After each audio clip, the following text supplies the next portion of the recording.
नमस्कार, मैं हूं मदन राज और आप देख रहे हैं राज तक न्यूज़। हमारे साथ एक शख्स हैं, हम लोग जा रहे हैं वाराणसी, तो हमारे साथ मिल गए हैं। तो आप पूछेंगे आज के परिदृश्य में कि लोकसभा चुनाव तो बीत गया, लेकिन उत्तर प्रदेश में उपचुनाव आ गया है और आज की डेट में लोगों के मन में क्या चला। तीसरी बार तो प्रधानमंत्री मोदी बन गए हैं और सबसे बड़ी बात है कि हम रेलवे में हैं, तो लोग बोलते हैं कि रेलवे अडानी के नाम से हो गया है। तो भैया अपना परिचय बता दीजिए। मैं गोरखपुर का रहने वाला हूँ, मेरा नाम जय बहादुर राव है और मैं सरकार से पूछना चाहता हूँ कि सरकार को मंदिर मस्जिद दिया जाएगा कि रोज़गार दिया जाएगा, पहली चीज़। और हम कोई भी क्वेश्चन करेंगे तो सरकार से ही करेंगे ना। जब सरकार से क्वेश्चन किया जाता है तो वो राहुल की बात करते हैं, पप्पू की बात करते हैं। ऐसा क्यों करते हैं? राजा जवाब देगा कि प्रजा देगा जवाब? मैं यही जानना चाहता हूँ। तो आपका कहने का मतलब है भैया कि गुमराह करते हैं कि मुद्दा को भटका रहे हैं। जी। तो भटका जो मेन मुद्दे होते हैं उसमें मान लेते हैं, जो वैकेंसियाँ निकालते हैं और उसका रिजल्ट आता नहीं है, कैंसिल हो जाता है। और गरीबों का पैसा इस तरह से बार्गेन करके नहीं लेना चाहिए सरकार को, नहीं तो उनका पैसा वापस कर देना चाहिए।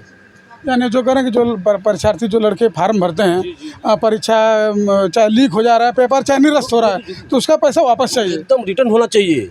ये सरकार की नैतिक जिम्मेदारी है। और क्योंकि हमारे देश की जनता है, हमारे गरीब जनता है जो पैसा दे रही है, 50 रुपया 100 रुपया या जो भी क्या नाम है, पोस्टल ऑर्डर या तो ये लग रहे हैं, ड्राफ्ट लग रहे हैं, उनको रिटर्न करना चाहिए। अभी भैया नीट पेपर मामला जो आया था, पूरा हंगामा पूरा देश में मचा हुआ था, तो उसमें सरकार बोले थे मैं दोबारा नहीं कराऊंगा। बहुत बच्चे मांग भी कर रहे थे, बहुत बच्चे बोले थे नहीं होना चाहिए। तो क्या सच में तीसरी बार सरकार बनने के बावजूद भी सरकार इतना लापरवाह है कि अधिकारियों के चाहे माफियाओं को कब्जा नहीं कर पा रही है? सरकार को अपनी नैतिक जिम्मेदारी ही नहीं पता है, उसको करना क्या है। यानी आप कहना चलें कि पुरानी बातों को फेंट कर बस दिमाग में बैठाना चाह रही है। वो केवल जनता को गुमराह करके अपनी सरकार बनाना चाहते हैं। आप जरा बताइए, हमारे बच्चे को आउटसोर्सिंग की नौकरी नहीं चाहिए, फुल फ्लेश नौकरी चाहिए। और ये जब से ये सरकार आई है तब से जितनी बड़ी इंडस्ट्रियाँ थी, जैसे आपको क्या नाम, दूरसंचार हो गया, टेलीफोन्स हो गए, रेलवे हो गए, एंड सो ऑन, जितनी इंडस्ट्री बड़ी थी सभी को इन लोगों ने प्राइवेट के हाथों, अडानी अंबानी के हाथों में बेच दिए। लेकिन वो लोग पूछते भी हैं कि भैया क्या सबूत है, क्या पर कहना, कहाँ बेचते हैं? बोलो लीज पर दिया हुआ है। अच्छा, लीज पे दी है?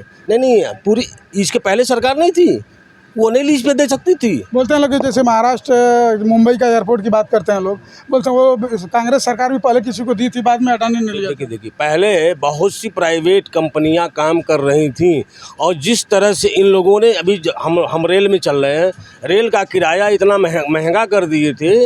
और क्यों? इसका कारण ये था कि वो जनता को ये प्रॉपर वेव में लाने के लिए जो का नाम, प्लेटफॉर्म टिकट 5 रुपये थे वो 30 रुपये हो गए और कोई भी किराया 30 रुपये से नीचे का है नहीं। और 30 रुपये में कम से कम वो 50 से 60 किलोमीटर की दूरी तय कर लेता था। तो ये लोग बोलते हैं कि बहुत रेलवे में फैसिलिटी बड़ी है, रेलवे प्लेटफार्म बहुत स्वच्छ रहता है, सुंदर रहता है, साफ सफाई रहती है। बताइए, लालू जी रेल मंत्री थे, उन्होंने इस मिनिस्ट्री को बहुत आगे ले गया और बहुत मुनाफा हुआ। उसके बाद जितनी रेल मंत्री आए सब घाटे में रही रेलवे। अभी मान लीजिए कल भी दुर्घटना रेल हुई, इसके पहले भी कई बार हो चुका है, तो तीसरी बार मोदी सरकार बनने के बावजूद भी इतना घटना होती है रेलवे में, तो कर्मचारियों की लापरवाही माने जाएगा कि रेल मंत्रालय का, कि रेल विभाग का, कि रेल मंत्री का? नहीं, कर्मचारी जो नैतिक जिम्मेदारियों को वहन नहीं कर रहे हैं, निर्वहन नहीं कर रहे हैं, उनकी, जो हमारे रेल के उच्च अधिकारी हैं, उनकी लापरवाहियाँ हैं। अभी एक बात बोल रहे थे कि मंदिर मस्जिद से रोजगार की बात नहीं होगी, लेकिन बहुत लोग बोलते हैं कि अयोध्या में मंदिर बना तो रोजगार भी मिला है वहाँ पे। वहाँ के रोजगार वहाँ मिला है। किसको रोजगार मिला है? रोजगार किसको मिला है? इंडिविजुअल लोगों को रोजगार मिला है। जो गिरवाधारी होंगे वो अपना जाकर के दुकान लगाएंगे, वो रुपया कमाएंगे और अपने घर को मजबूत करेंगे। तो वो फायदा नहीं दिख रहा है आपको कि नहीं? पब्लिक के फायदा है, पब्लिक का फायदा, आम जनमानस को जो फायदा होता है, उसको इंडिविजुअल लोगों को जो फायदा होता है, उस पर हम नहीं बात करना चाहते हैं। तो मान लीजिए किसी का तो रोजगार मिला ना, ऐसा तो नहीं कि नहीं रोजगार नहीं मिला है। क्या रोजगार, उसको रोजगार कहेंगे? नौकरी कहेंगे? नहीं, नौकरी की नहीं, मैं रोजगार की बात कर रहा हूँ। नहीं, किसान मित्रों को 500 रुपया 1500 की जो सैलरी दी जाती है, बहुत से किसान मित्र हैं, ऑपरेटर हैं, अंशमान हैं, उन लोगों को अगर 2000 की सैलरी दे रहे हैं तो उनको रोजगार से पूरे नेट पे दिखाते हैं कि हमने इतने करोड़ लोगों को रोजगार दे दिया। यानी आपका कहने का मतलब कि विकास कम प्रचार ज़्यादा है। जी, स्टार्टअप आज की पहली ये ऐसी सरकार रही है कि सरकारी पैसे पे प्रचार करती है। शौचालय, हाँ, पहले भी सरकारें रही हैं, कांग्रेस की सरकार रही है तो इंदिरा आवास बनाई है, बसपा की सरकार रही तो काशीराम आवास बनाई है, और अगर समाजवादी की सरकार रही है तो लोहिया आवास बनाई है। ऐसी कोई सरकार नहीं है, वो भी राशन दिए हैं, लेकिन इन्होंने जो बेसिक नीड था, गरीबों की जो नीड थी, डायरेक्ट खाते में डालना, देखिए सभी सरकारों ने काम किया है। ये केवल प्रचार किए हैं ज़्यादा, इनके लोग प्रचार करते हैं। अभी आप बोले थे कि सभी सरकार ज़्यादातर प्रचार सरकार के पैसे से करते हैं, तो ये लोग भी खड़ा करते हैं कि सफाई में महोत्सव मनाया गया और सरकार के पैसे से मनाया जाता था। वो तो एक जगह है, केवल एक बार आप किसी भी कार्यक्रम में चले जाइएगा तो हर सरकारें लगभग काम करती हैं। सही, भारतीय जनता पार्टी का किसी जिले में कोई कार्यक्रम होता है तो जितने उस जिले के सफाई कर्मी हैं, किसान मित्र हैं, अंशुमान को बुला करके भीड़ दिखाई जाती है कि हमारे रैली में इतनी भीड़ है। तो अभी मान लीजिए धीरे धीरे विधानसभा चुनाव आएगा उत्तर प्रदेश में, तीसरी बार योगी जी फिर मुख्यमंत्री पद की दावेदारी करेंगे, चुनाव लड़ेंगे भी। तो आपको क्या लग रहा है कि जैसे इंडिया गठबंधन इस बार मजबूती के साथ लड़ा है लोकसभा चुनाव में, तो क्या विधानसभा उत्तर प्रदेश में लड़ेगा इस तरह? देखिए, आम जनता चुनाव लड़ा है, कोई पार्टी चुनाव नहीं लड़ी है। भाजपा के खिलाफ आम जनमानस का रोष रहा है, इसलिए उनकी सीटें कम हुई हैं। अगर 2022 इलेक्शन होता है तो कोई पार्टी नहीं लड़ेगी, वहाँ मुद्दा होगा रोजगार, मुद्दा होगा बेरोजगारी, मुद्दा होगा किसानों को समय पे जो क्षति होती है उसको क्षतिपूर्ति ना मिलना, जो जल, जैसे इसमें बाढ़ आ गया, अंशुमान कोई आपदाएं आ गई।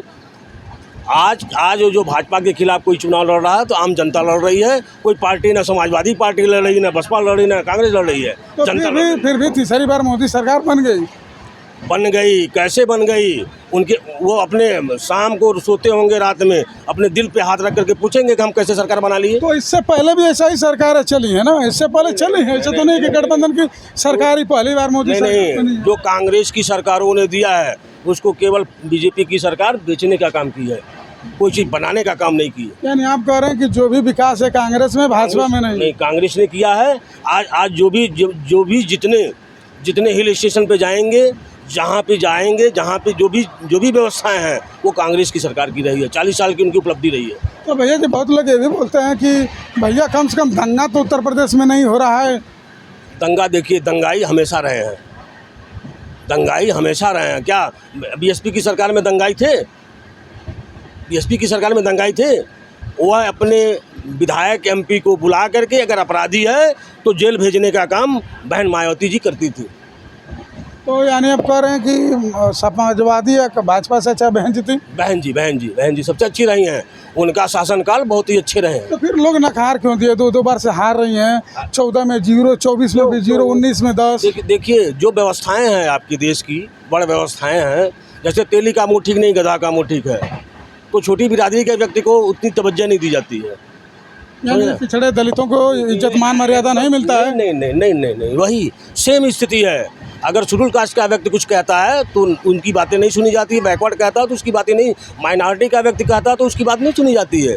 केवल समान वर्ग का, केवल समान वर्ग, बोले झूठ बोले चाहे कुछ भी कहे जी, वो जो कहेंगे तेली का मुँह ठीक नहीं है, वो कहेंगे सफाई करने वाला बड़ा होता है, गंदगी करने वाला छोटा है, किसी सफाई कर्मी को कभी सम्मान दिया जाता है। यानी आपका कहने का मतलब कि बहन जी दलित हैं इसलिए उनको भाव तवज्जो नहीं दी जाती है और उनको लोग नहीं चाहते कि देश का प्रधानमंत्री बने। जी, इसके पहले भी जगजीवन राम को भी नहीं बनने दिया गया। आप इस देश के जो कानून मंत्री, पहली बार जब सरकार आई हमारे देश की, डॉक्टर अंबेडकर कानून मंत्री थे और उसी समय उन्होंने 3 तलाक और और धारा 370 की बात पे बहस कराने की बात किया और उन्होंने इस देश के सामंतवादियों ने बहस नहीं कराया। उन्होंने कहा कि मेरा देश, मेरा संविधान, मैं कानून मंत्री। उन्होंने उसी समय इस्तीफा दे करके घर चले आए। तो अभी 3 तलाक की बात की और धारा 370 की बात, तो भाजपा दोनों हटा दिया है, तो आप माने कि कांग्रेस की गलती थी? कांग्रेस ने गलती किया था इस पे।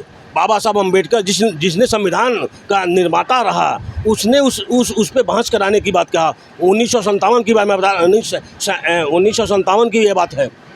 अच्छा भैया, आखिरी हमारा सवाल है कि जैसे आप बात बोले धारा 370 3 तलाक।